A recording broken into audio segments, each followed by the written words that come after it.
really love this story. On the chest again, it's so cold and glazing you were mine, and it made me love it and begin again. It made me love it and begin again. You made me love it and begin again. Hello sinners, my name is Alice and welcome to Alice's Shelf, The Bloody Chamber. Yeah, today's a great day because we're going to talk about my favorite short story in The Bloody Chamber, which is The Lady of the House of Love. Which is quite interesting because it's not directly connected to fairy tales like the stories in The Bloody Chamber tend to be. However, there is a mention about the Sleeping Beauty, and it took me a while to understand that, so come with mama. We have this chateau in an abandoned city in Ukraine in which our queen of vampires live. But that's not the only way she is addressed in the story.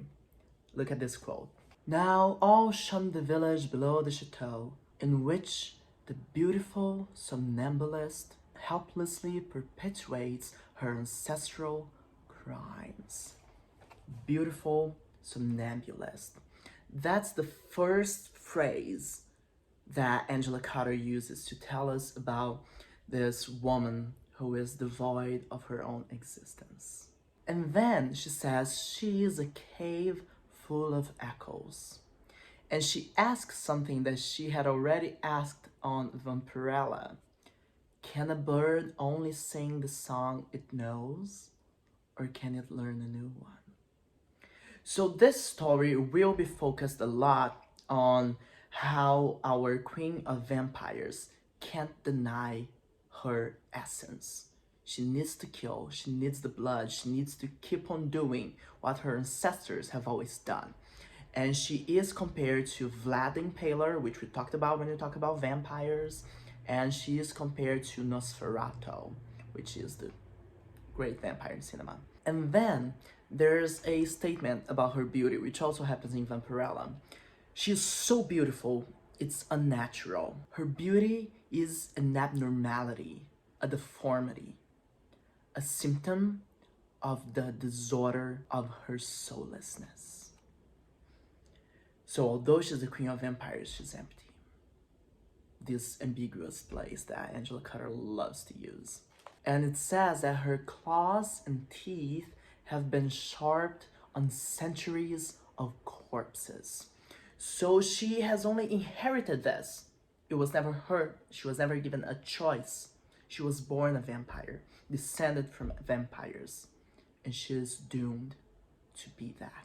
And another metaphor that Angela Carter uses to talk about fate as something set on stone, writings on the wall, are the tarot cards. Because she plays with the cards and they always show the same configuration. La papesse, la mort, la touraboulie. Wisdom, death, dissolution. So that's her life. Inside the castle, there's a garden with big rose bushes. And they were planted by her mother. So yet again, the inheritance from her ancestors. But later on, we are told that when men come to visit her and she kills them, she eats them, cries, and then her servants bury the remains on the garden. So these beautiful, obscene, unnatural roses feed off of the corpses of men she has killed. She has a mute servant who looks after her. And this mute servant also appeared on The Bloody Chamber. And it's this lack of communication, the existence in silence, that's here again for another story. And he keeps her coffin away from sunlight and mirrors, so she can't see herself. And this is the first time we have the importance of a mirror in the story as a denial of the self. And it's very important to introduce this symbol here because in the last story of The Bloody Chamber, Wolf Alice, she brings back the mirror. So what is a mirror? You look into the mirror and you find yourself, right? Your own reflection. There are some legends that claim that vampires don't cast a reflection in the mirror. But here, we just have an impossibility of knowledge of the self on the Queen of Vampires. She can't be around mirrors. She can't see her own existence. Maybe because she can't tolerate it. And she only has 2 pieces of clothing. Let's say negligee that has a blood stain on it, and her mother's wedding dress. So we already have this connection to marriage and sex because of the negligee. And she just wanders around the castle in a wedding gown. So she goes into the garden to hunt rabbits, and then, this is really interesting, she falls on all 4s and hunts the creature and eats it. So there's no like bat. She doesn't turn into a bat. She becomes a creature and eats the animal. And the thing is, she wanted to like feed off of only animals, but now that she's a woman, now that she's grown, she needs men. So we have this connection between murder and sexual desire. Vampires, am I right? And then a virgin, rational man comes to town, and he's riding a bicycle, which becomes this big symbol for his rationality because it's a great mean of transportation. It causes no pollution, and it's like geometric and whatnot. It's a symbol for rationality. And one of the servants come to lure him. However, he's blessed with ignorance and lack of knowledge. And Angela Carter states that those are 2 different things, and they are deeply connected to his virginity, because she doesn't have enough power over him, because he doesn't know what sexual consummation is. And virginity is usually a symbol of power, especially if we think about vampire stories. We can think of the virgin girl who has become a virgin guy, but we still have virginity as a very important symbol. And as soon as he goes into the mansion, the servants take his bicycle. So they take his rationality. Now he's inside this unnatural place. So he can have a bicycle, can he? When he sees the lady that has love, he compares her to a bunch of things. And that shows how the idea of her changes in his mind. Because the first thing he sees is this very thin girl inside her mother's wedding dress, so he sees a child. Afterwards, he sees a scarecrow, devoid of life. Afterwards, he sees a shipwrecked bride. And in the end, he sees a whore because of her lips. He said her lips are way too big. That feels really weird. It's as big as those roses outdoors were really not natural. Those are the lips of a whore. And then he eats, and everything in the house is silver. We can think of silver as like the silver bullets that kill werewolves. However, what is interesting about silver is that it's elegant. But it's not gold. It's colorless. Because she lives in shadows. If we think about French feminist theory, that will talk about how female stories always tend to happen in silence and in the shadows, because there's this lack of allowance to tell a story that's usually present in female storytelling. Marguerite Duras says that a lot. So we can think about that here. And then he thinks she's a doll, a ventriloquist doll. So we're just reaffirming this idea that she's not real, she's being controlled by something that doesn't allow her to exist. And then the narration says something beautiful. It says, "Poor night bird, poor butcher bird." So we are not denying that she's a killer, but that doesn't necessarily make her evil if she's not allowed to be anything else. And remember how Angela Carter is always talking about how women are missing in a patriarchal society, but maybe there's nothing else for them because they're not allowed to do anything else. And she says, "Vous serez ma proie." You will be my prey. So she's hunting. And then there's this one quote that will talk about her ambiguous existence, this place between life and death. and will consolidate the image of the roses.